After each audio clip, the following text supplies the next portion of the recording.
Excelentíssimos coordenador do projeto político, para já, de Angola e do Bloco Separado, e presentes, digníssimos membros da direção da UNITA, da direção do projeto político para já servir Angola e do Bloco Democrático, aqui presentes, distintos convidados, caros jornalistas, angolanas e angolanos.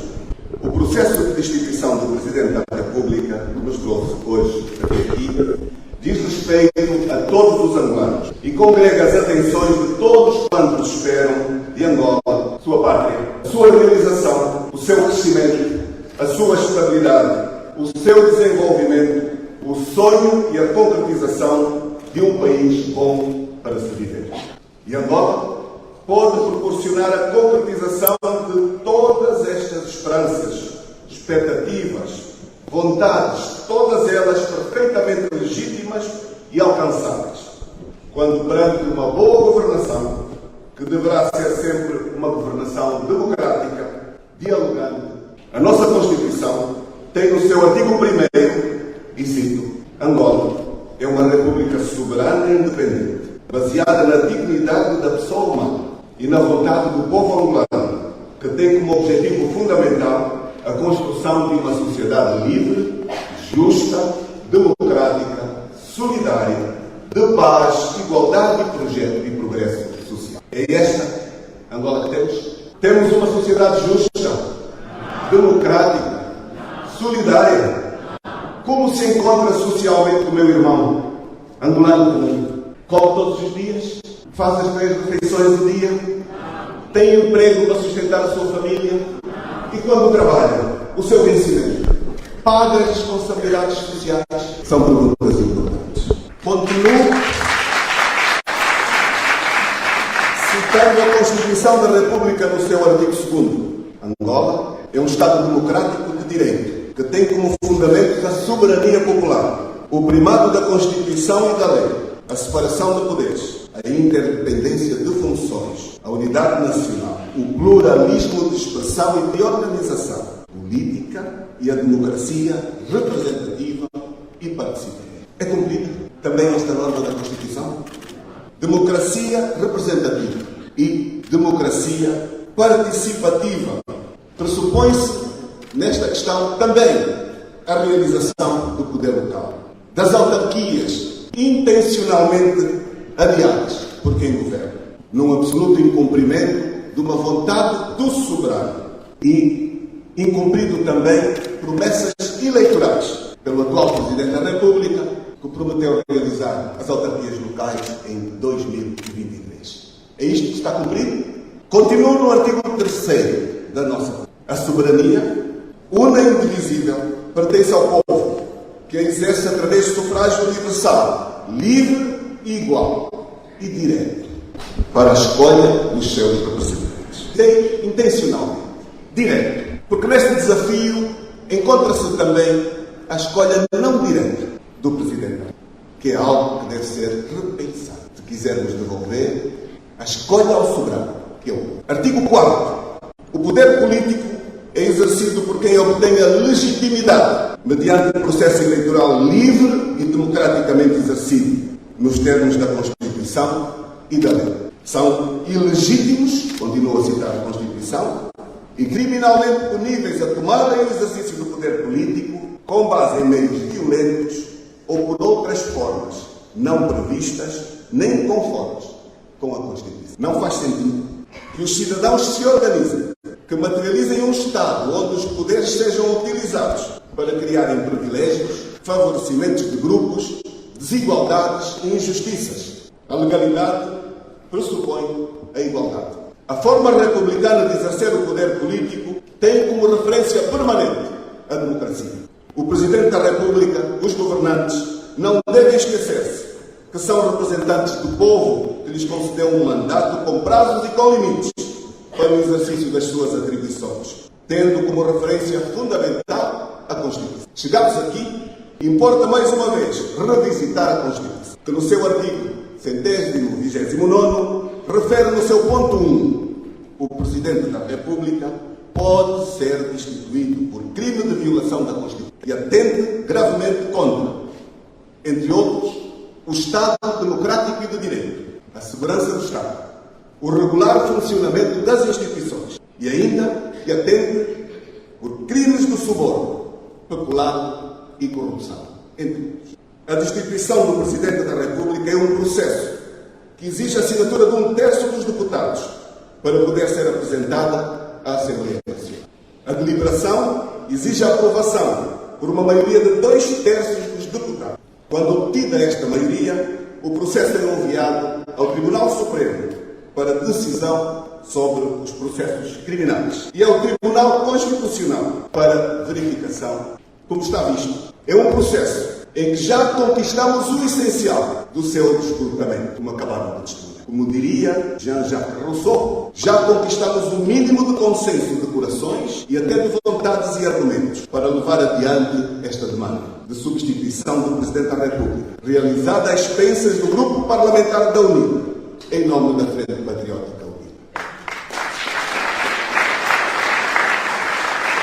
Os corações, as vontades e os argumentos dos angolanos de bem estão sobre os ombros dos digníssimos deputados da Assembleia Nacional, que no momento crucial, imbuídos de espírito patriótico, podem fazer história, pleitando por esta causa nobre. Minhas senhoras e meus senhores, este processo emana da Constituição da República e da legitimidade que o soberano povo angolano nos conferiu e conferiu aos deputados, seus representantes. Temos, portanto, virtudes e condições para o desfrutarmos. Entretanto, queremos deixar claro que não estamos diante de um número de um círculo romano, fim do qual alguém acabará por ser devorado por uma fera insaciável. Não. Não é isso que uma destituição pressupõe ou significa necessariamente. Este é um processo normal nas democracias. O nosso país não será, de resto, o primeiro a proceder nesta direção. Este é um procedimento comum nas sociedades abertas, nos Estados democráticos e de direito, enfim, nas democracias genuínas e nas democracias autênticas. Antigos presidentes, como já foi aqui citado, como por exemplo o Brasil, a Crespo, a Coreia do Sul, perderam a confiança dos parlamentares e representantes do povo nos respectivos países e foram, por essa razão, destituídos dos seus cargos e funções presidenciais que ocupavam. Não consta que, por causa disso, os seus países tenham parado ou entrado em qualquer escândalo. Minhas senhoras e meus senhores, pensamos que é isso que também nós, políticos de Angola, temos de interiorizar, assumindo a defesa de uma nova cultura de diálogo, de transparência e de boa governação, de um novo comportamento em matéria política e da ética que lhe possa corresponder. Se estivéssemos num outro sistema e regime políticos cujas constituições o consagram, esta iniciativa que levamos a cabo até poderia ser uma moção de censura, um instrumento similar à destituição, que não passa de uma punição desencadeada por representantes do povo desagradados, eventualmente com quem estivesse a governar mal e a conduzir os destinos de uma nação de modo contrariamente gravoso aos sentimentos e interesses da maioria dos seus cidadãos. Portanto, nada de estranho que este processo apresente, por analogia com outras realidades, o que estamos aqui a fazer poderia ser até a manifestação de uma moção de censura, também já aqui citada, contra o atual Presidente da República de Angola, João Manuel Gonçalves. Nesta conformidade, seja qual for o resultado do processo de destituição que estamos hoje a iniciar, no final, o país sairá a ganhar. Porquanto estes atos reproduzem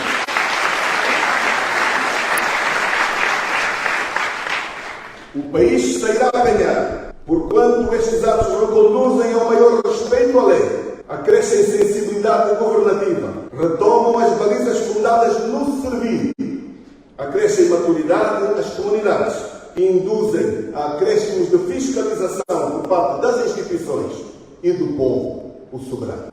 Este ato em si mesmo constitui uma chamada de atenção para quem governa hoje e, ou amanhã, tenha mais cuidado e maior responsabilidade, cingindo os seus atos aos marcos da Constituição e da lei. Porquanto governar não é de maneira alguma uma autoestrada para o livre-arbítrio. Caros deputados, Angola estaria inequivocamente melhor se tivesse uma governação centrada numa lógica de preocupação ações para a inclusão do cidadão. Mais para a inclusão do cidadão mais vulnerável. O artigo 129, no qual se baseia o presente processo de destituição, constitui exatamente uma salvaguarda do cidadão perante as injustiças que possam ser cometidas contra ele por governantes não comprometidos com os valores da ética governativa. Nas condições de Angola, em que o chefe de Estado detém poderes excessivos, estas prerrogativas estimulam a violação da lei. Na verdade, o Presidente da República, apesar de ser o mais alto magistrado da nação, é também um cidadão como os demais. Infelizmente, muitas vezes os governantes esquecem-se deste facto e usam da arrogância, usam da prepotência, instrumentalizam as instituições em proveito próprio, perseguem adversários e quase sempre, tarde demais, descobrem que o poder é efêmero e mais dia menos dia todos retornam à sua condição de cidadãos. Este facto apavora muito o governante e está na base das posturas discricionárias que muitos abraçam. Está na base da negação do Estado Democrático e de Direito, na razão da censura aos adversários, está na razão do controle e sublevação do Poder Judicial, entre tantas outras práticas comuns na nossa Angola, sempre com o intuito de alongar o exercício do poder político. O que ocorre normalmente é que, quando se alonga o exercício do poder político, para além dos limites comuns em democracia, diminui a sensibilidade e começam as violações, com fortes consequências, com culpas sempre transferidas para os adversários. O Presidente da República deve exercer a sua magistratura nos estritos limites da Constituição e da lei. Mas se esta Constituição que lhe confere poderes a mais, então é preciso que no quadro republicano se faça alguma coisa para lhe pôr colo. Os riscos surgem quando os homens elevados a altas funções de representatividade começam por blindar os seus mandatos, a erigir muros cada vez mais altos que lhes retiram a condição de visão e observação da realidade e, geralmente, cristalizam os seus próprios regimes. Não posso deixar de apontar aqui o importante papel dos seus próprios assessores, dos mais próximos servidores, que devem saber resistir à graxa e ao bajuísmo. O poder não deve ser exercido de forma absoluta e com total desprezo dos demais e das demais entidades do Estado. E o que estamos a ver em Angola são atos do Presidente da República que não nos dão garantias de que não venham um dia a perigar a própria segurança nacional. Um exemplo é o modo como se permite que os serviços de inteligência angolanos funcionem fora do controle das entidades que deveriam fiscalizá-los e são mantidos com total e absoluto secretismo, estritamente nos domínios e interesses de grupos e grupinhos de conveniência de quem ostenta o comando do país. Ao invés de fazerem o que é a sua vocação e competência, desenvolvendo atividades que se conformem de facto com a salvaguarda da segurança do Estado, os serviços de inteligência parecem, na verdade, ter sido exclusivamente instituídos como uma polícia política do tempo colonial, para defender os interesses do grupo sectário do regime que ali se encontra instalado. Os seus agentes estão basicamente envolvidos em ações de vigilância aos próprios membros que não estão de acordo com o chefe, de vigilância aos partidos políticos e às organizações da sociedade civil. E enquanto isto acontece, distraem-se e são praticamente negligenciados aspectos realmente fulcrais para a estabilidade do país. Aspectos tais como o branqueamento e a fuga de capitais, que prossegue absolutamente imutável, como agora vêm denunciar recentes relatórios, como o atualmente produzido pelo GAFI, Grupo de Ação Financeira Internacional. Ao Presidente da República deve ser sacada a responsabilidade pelo desvirtuamento da natureza e função destes órgãos que funcionam sobre a sua dependência, sem instrumentos de check and balance e sem a menor transparência nos seus atos. Mais uma vez, seja qual for o resultado deste processo, no final estaremos seguramente mais conscientes de que é necessário alterar as regras do jogo democrático em Angola e que um dos passos a dar para o fortalecimento do Estado democrático e de direito, através da revisão da Constituição, passará pela conformação e redução dos poderes atribuídos ao Presidente da República. angolanas e angolanos, ao invocar a si, com a mais alta responsabilidade, o dever de desencadear este processo, o Grupo Parlamentar da UNITA está a fazer a sua parte do esforço de normalização do edifício democrático no nosso país. E que fique bem claro que este processo não é um simples ato de competição pelo poder. Aliás, o processo de destituição, sendo bem sucedido, conduz à tomada de posse da Vice-Presidente da República, que ficará naturalmente Presidente da República. E não nos parece que a atual Vice-Presidente da República seja membro da UNITA.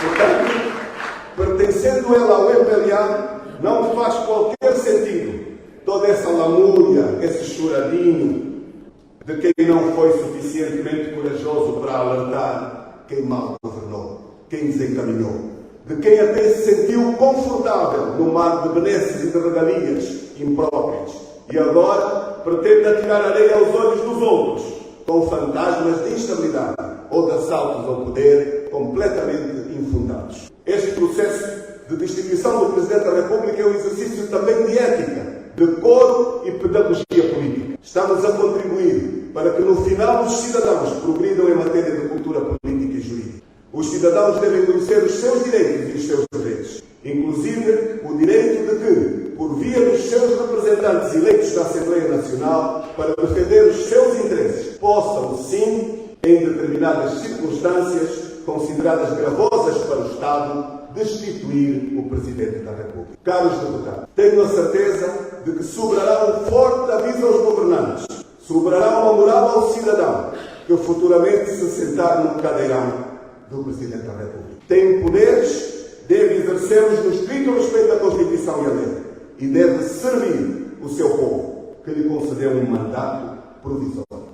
O soberano aprendeu que há limites constitucionais também para o Presidente da República. Estes limites estão na Constituição para a proteção dos seus interesses, de que não deve abrir mão, para que governantes incompetentes e ardilosos e imorais se possam apropriar deles e os sujeitem a uma vida indigna, como é aquela que nós temos. Um Presidente deve estar revestido de qualidades ético-morais, respeitar e zelar escrupulosamente pelo funcionamento equilibrado das instituições. Tem que ser justo, solidário e verdadeiramente competente, quer para defender os interesses do Estado, como para concretizar as aspirações das populações, sobretudo dos segmentos mais vulneráveis da sociedade. Queremos um Presidente que não faça a gestão do país como um feudo seu e que não agirá nunca no sentido da ruína do erário público. Um Presidente que não tome disposições para colocar os órgãos de comunicação social públicos sobre as suas ordens, retirando aos jornalistas o direito de exercer uma informação plural e objetiva, e aos cidadãos o direito de serem informados com verdade. Um Presidente da República que se respeita e se faz respeitar. Um Presidente da República revestido de sensibilidade para estabelecer pontes e não para acentuar as diferenças entre os distintos grupos da sociedade que constituem a nossa Angola. Minhas senhoras e meus senhores, reitero que não estamos diante de uma arena romana com gladiadores que se vão esmagar uns aos outros. Mas, como disse atrás, existe virtude em nós. Existe virtude em nós. Pelo que me atrevo mesmo a afirmar que, ao desencadear este processo de destituição, estamos a ser intérpretes dos sentimentos e aspirações de um povo conduzido ao extremo do sacrifício e ao extremo do sofrimento, à pobreza e ao abandono no seu próprio país. Esta é a imagem aos olhos de quem quer ver e competirá também aos deputados do MPLA, do PRS, da FDLA e do Partido Humanista esta responsabilidade. A resposta sobre a quem verdadeiramente serve. Ao povo de Angola ou a um chefe que virou as costas ao seu povo? Esta será a grande questão. A verdade é que a vossa posição será indicadora a este povo soberano se sereis ou não merecedores da sua confiança. E aqui reside essencialmente a razão do pânico que vemos principalmente nas fileiras do MPLA. Não há outro caminho a seguir senão este diante da decadência do regime, visível no caos que tem sido a sua governação. Angolanas e angolanos, reunimos até o momento vontades e virtudes que permitem uma primeira deliberação no sentido de fazer avançar este processo de destituição. Que possamos conseguir ulteriormente os consensos para uma deliberação definitiva. Enfim, temos motivos, legitimidade, legalidade e virtudes para avançarmos com o processo de destituição do Presidente João Lourenço. É assim que se constrói a democracia. É assim que se formata uma sociedade livre e consciente. É assim que se desenvolve o país. É assim que se garante o futuro das gerações vindouras, que vença a razão, a pluralidade de opinião na diferença. E que Deus abençoe Angola.